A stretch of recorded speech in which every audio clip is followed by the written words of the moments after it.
जय श्री कृष्णा दोस्तों हर बार की तरह इस बार भी ये वीडियो हम आप लोगों के लिए लेकर आए हैं और ये वीडियो बहुत ही ज्ञानवर्धक है। अर्थात इस वीडियो को पूरा देखें क्योंकि आधा अधूरा ज्ञान किसी काम का नहीं होता। और इस वीडियो के माध्यम से जानेंगे कि भले लोगों के साथ आखिर बुरा क्यों होता है। दोस्तों, यह एक कहानी है राजा अजातशत्रु की। एक बार जब महाराज गौतम बुद्ध अपने शिष्यों के साथ बगीचे में बैठे थे, तभी उसी समय राजा अजातशत्रु महाराज गौतम बुद्ध के पास पहुंच जाते हैं और उनसे कहने लगते हैं, हे महाराज, जब से मैं आपका शिष्य यानी दास बना हूँ, हर कोई मेरा शोषण करता है। जब तक मैं आपका शिष्य नहीं बना था तो सभी लोग मुझसे घबराया करते थे, क्योंकि मेरा पहले स्वभाव बहुत ही खतरनाक था। पहले मैं बिना कुछ सोचे समझे लोगों को मृत्यु के घाट उतार देता था। अर्थात आपका शिष्य बनने के बाद अब मेरा मन किसी को मारने का मन नहीं करता और ना ही अब पहले जैसा मुझे गुस्सा आता है। अब मैं सभी को दया भाव से देखता हूँ, लेकिन मेरे इसी शांत के कारण कुछ लोग मेरा मजाक बनाते हैं और उचित लाभ उठा रहे हैं। और कुछ राज्यों ने तो हमारे राज्य के लोगों को खतरे में डाल रखा है। हे महाराज, अब आप ही कुछ रास्ता बताइए कि हमें कैसे इससे पार होना चाहिए। राजा अजातशत्रु की बातें सुनकर महाराज गौतम बुद्ध एक कहानी सुनाने लगे, जो हम सभी को ध्यान पूर्वक सुनना है। एक बहुत ही घने जंगल में एक पेड़ के ऊपर बहुत ही खतरनाक सर्प रहता था। अगर उस पेड़ के आसपास थोड़ी सी भी हलचल होती तो वो सर्प लोगों के ऊपर हमला कर देता था और उन लोगों को मौत के घाट में उतार देता था। इसी कारण से आसपास के सभी लोग उस वृक्ष के आसपास आने से घबराते थे। एक बार उसी तरफ से एक साधु गुजर रहे थे, तभी उन्होंने सोचा इस घने वृक्ष के नीचे बैठ कर के जरा सा आराम किया जाए और प्रभु का गुणगान किया जाए।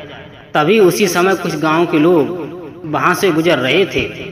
तभी उन्होंने साधु जी से कहा, हे महाराज, आप इस वृक्ष के पास क्या कर रहे हैं? इस वृक्ष के पास बहुत ही जहरीला सर्प रहता है, जिसके काटने से इंसान की तुरंत मृत्यु हो जाती है। अथवा आप इसके शिकार ना हो जाएं और कहीं दूसरी जगह पर जाकर ध्यान करने के लिए बैठ जाइए। तभी महात्मा गांव वालों की बातें सुनकर थोड़ा मुस्कुराने लगे, उस वृक्ष की तरफ मुंह करके चल दिए। अर्थात इसके बाद साधु जी उसी पेड़ के नीचे ध्यान करने के लिए बैठ गए। तभी वह सर्प तुरंत गुस्सा से फुसकारने लगा और साधु जी के पास आ गया। यह सब देखते हुए साधु जी एक मंत्र का जाप करने लगे। इसके चमत्कार से वह सर्प साधु जी से बतलाने लगा और वह सर्प साधु जी से कहने लगा कि हे प्राणी, क्या तुम्हें मुझसे डर नहीं लगता? तुम्हें यह सब पता होना चाहिए, यह सब जगह हमारी है और यह जगह पर किसी की आने जाने की हिम्मत नहीं पड़ती। तभी महात्मा जी ने करुणा भर के कहा, हे प्रिय सर्पदेव, इसमें घबराने की और डरने की क्या बात है? मुझे तो किसी से डर नहीं लगता, अथवा यहाँ तक कि मृत्यु से भी डर नहीं लगता, तो भला मैं तुमसे क्यों डरने लगा? और इसके बाद महात्मा जी कहने लगे, डरते तो तुम हो कि कहीं कोई मुझे मार ना दे, इसी कारण से तो तुम दूसरे को डसते हो। महात्मा जी के द्वारा बताई गई इन बातों को सुनकर के वह सर्प आश्चर्यचकित हो गया, क्योंकि सर्प को पहली बार इतना हिम्मत वाला व्यक्ति मिला है। इसके पहले जिससे भी सर्प की मुलाकात होती थी, या तो वो सर्प को मारने के उद्देश्य में आता था या फिर डर के भाग जाता था।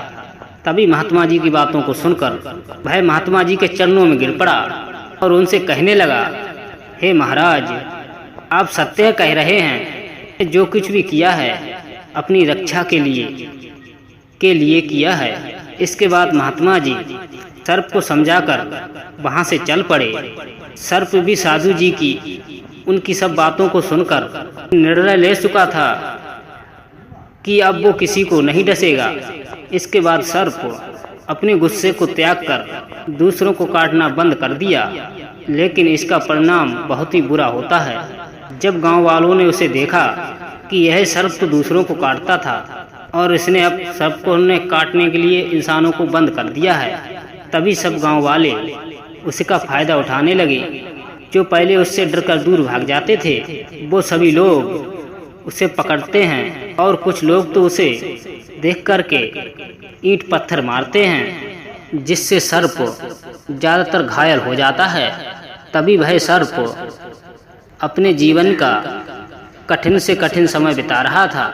एक बार दोबारा साधु जी उसी पौधे के पास आ जाते हैं जहाँ जहरीला सर्प रहता था। तो उस सर्प की हालत देखकर वो परेशान हो जाते हैं और महात्मा जी उससे पूछने लगते हैं कि तुम्हारी ये सब हालत किसने की है। तभी सर्प कहने लगता है, हे महाराज जी, जब से आपने हमें काटने के लिए इंसानों से मना किया था तभी से मैं लोगों की मार खा रहा हूँ।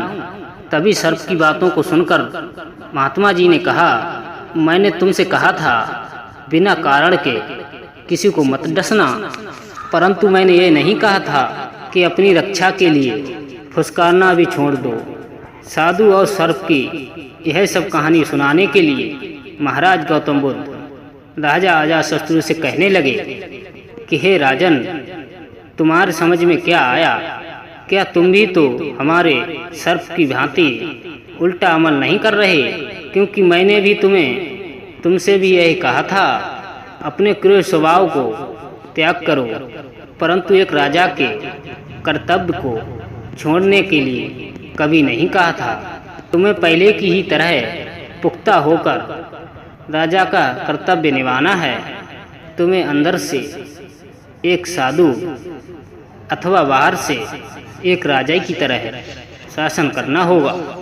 मित्रों, हमेशा अच्छे लोगों के साथ ही बुरा क्यों होता है? दोस्तों, कैसी लगी आज की हमारी ये कहानी हमें कमेंट बॉक्स में अवश्य बताएं। जय श्री कृष्णा, राधे राधे।